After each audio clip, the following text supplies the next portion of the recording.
আজকে আমি ইলিশ মাছ রান্না করেছি। দেখো বন্ধুরা, ঠিক এইভাবে ঝোলটা দেখো, কোনো আলু বেগুন কিছুই দিইনি। তোমাদেরকে দেখাচ্ছি কি সুন্দর দেখতে হয়েছে, খেতেও খুব টেস্টফুল হয়েছে। আজকে আমি ইলিশ মাছটা একটু অন্যরকমভাবে রান্না করলাম। খুবই পরিচিত, সবাই রান্না করে সবার মতন করে, কিন্তু আমি আমার মতন করে রান্না করেছি, সেটাই তোমাদের সাথে শেয়ার করব। ভিডিওটা বেশি বড় না, স্কিপ করো না বন্ধুরা, স্কিপ না করে পুরোটা দেখার অনুরোধ রইল। আমি কিভাবে ইলিশ মাছটা রান্না করলাম, ইলিশ মাছের মধ্যে কি দিয়েছি যার জন্য এত সুন্দর ঘনত্বটা হয়েছে, থিকনেসটা হয়েছে। বন্ধুরা, তোমাদের অনুরোধ করছি ভিডিওটা পুরোটা দেখার জন্য। চলো তাহলে রেসিপিতে যাই, কিভাবে আমি ইলিশ মাছটা রান্না করলাম। নমস্কার বন্ধুরা, আপনারা দেখছেন কুকিং হাউস অফ অনিমা। আজকে আমি ইলিশ মাছ রান্না করব, সেটাই তোমাদের সাথে শেয়ার করব। আমি রোজ যা রান্না করি তার একটা আইটেম আমি তোমাদের সাথে শেয়ার করি। তার জন্য দেখো, ইলিশ মাছগুলো আমি ধুয়ে পরিষ্কার করে নিয়েছি। এবার এখানে দিয়ে দিচ্ছি আমি হলুদ,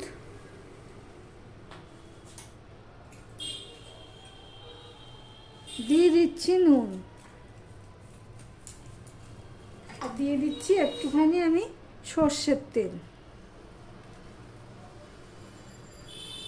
1 চামচের মতন আমি তেল দিয়ে দিলাম, সর্ষের তেল দিয়ে দিলাম। এবার আমি এগুলো সব মাখিয়ে নেব। ভিডিও শুরুতেই একটা লাইক দিয়ে কন্টিনিউ করো বন্ধুরা। এখন ইলিশের সময়, ভরপুর বাজারে ইলিশ মাছ উঠছে। আজকে রোববার, মাংস না করে আজকে আমাদের ইলিশ মাছ করছে।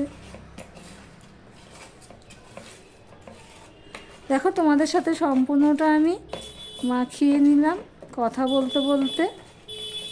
চলো আমি ইলিশ মাছটা কিভাবে রান্না করি দেখতে থাকো বন্ধুরা। এদিকে দেখো, একটা কড়াই বসিয়ে দিয়েছি, কড়াইটা গরমও হয়ে গেছে। এবার দিয়ে দিচ্ছি সর্ষের তেল, অল্প করেই সর্ষের তেল দিলাম। দিয়ে দিলাম অল্প একটুখানি নুন,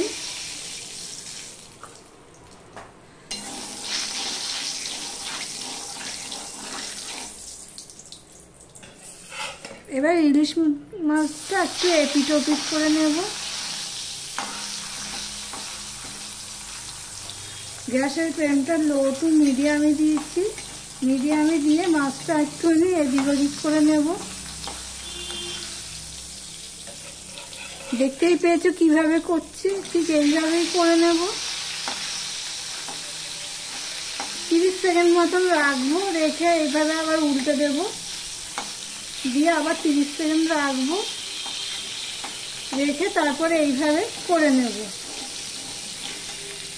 দেখো বন্ধুরা, মাছগুলো সব আমি ভেজে নিয়েছি। এবার সেই ভাজার তেলের মধ্যে আমি আরেকটুখানি তেল দিয়ে দিয়েছি। এবার আমি 1/2 চামচের মতন কালো জিরে ফোড়নে দিয়ে দিচ্ছি।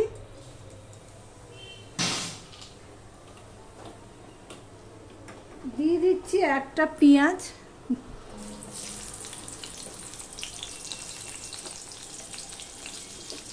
আর দিয়ে দিলাম কাঁচা লঙ্কা, 5টা কাঁচা লঙ্কা আমি দিয়ে দিলাম।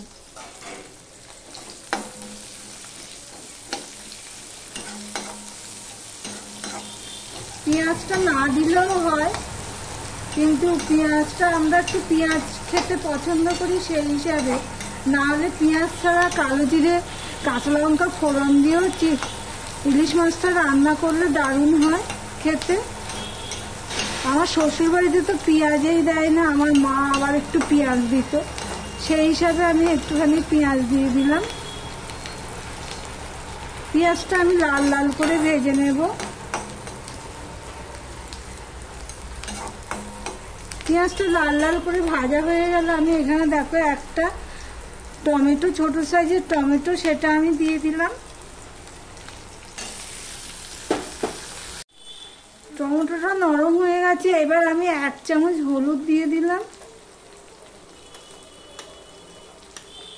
আর হাফ চামচ দিয়ে দিলাম ধনের গুঁড়ো, আর হাফ চামচ দিয়ে দিলাম লঙ্কার গুঁড়ো।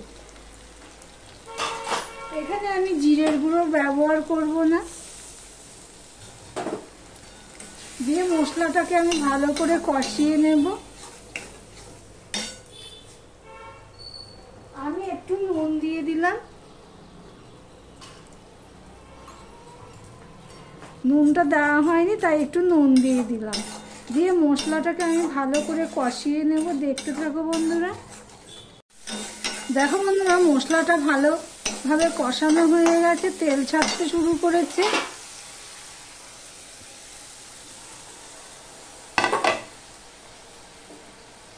এবার আমি জল দিয়ে দিচ্ছি। মাছ রেখেছিলাম, নুন হলুদ ছিল।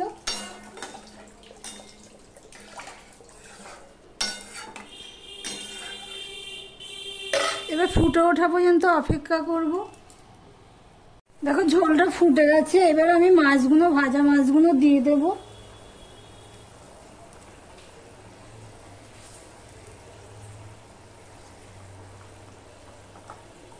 মাথাটা দিইনি, লেজাটাও আমি দিয়ে দিলাম।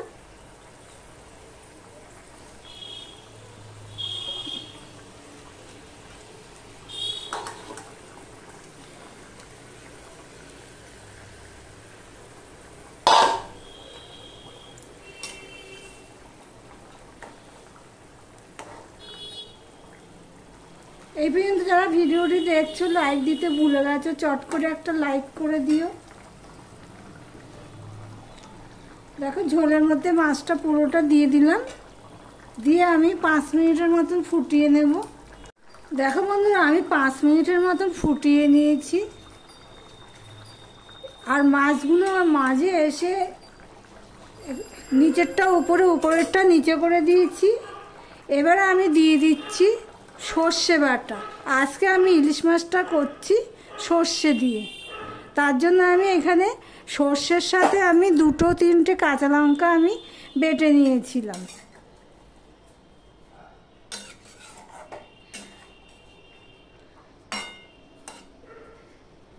তাহলে সর্ষে ইলিশ আমি রান্না করছি, এত বুঝতেই পেরে গেছো। এবার আমি ছোট করে দিয়ে ঢাকা দিয়ে 2 থেকে 2.5 মিনিট আমি রান্না করে নেব। দেখো বন্ধুরা, আমি 2 মিনিটের মতন রান্না করে নিয়েছি। এবার গ্যাসের ফ্লেমটা একদম ছোট করে দিয়েছি। দিয়ে আমি এখানে দিয়ে দিচ্ছি একটুখানি সর্ষের তেল। সর্ষে ইলিশে কাঁচা সর্ষের তেল দিলে খেতে খুব ভালো হয়, টেস্টটা আরও বেড়ে যায়। তাহলে ভিডিওটি আজকের মতন এখানেই শেষ করলাম। আবার অন্য কোনো সুন্দর সুন্দর রেসিপি নিয়ে চলে আসব। সঙ্গে থেকো বন্ধুরা। ঢাকা দিয়ে আমি স্ট্যান্ডিং টাইম রেখে দেবো।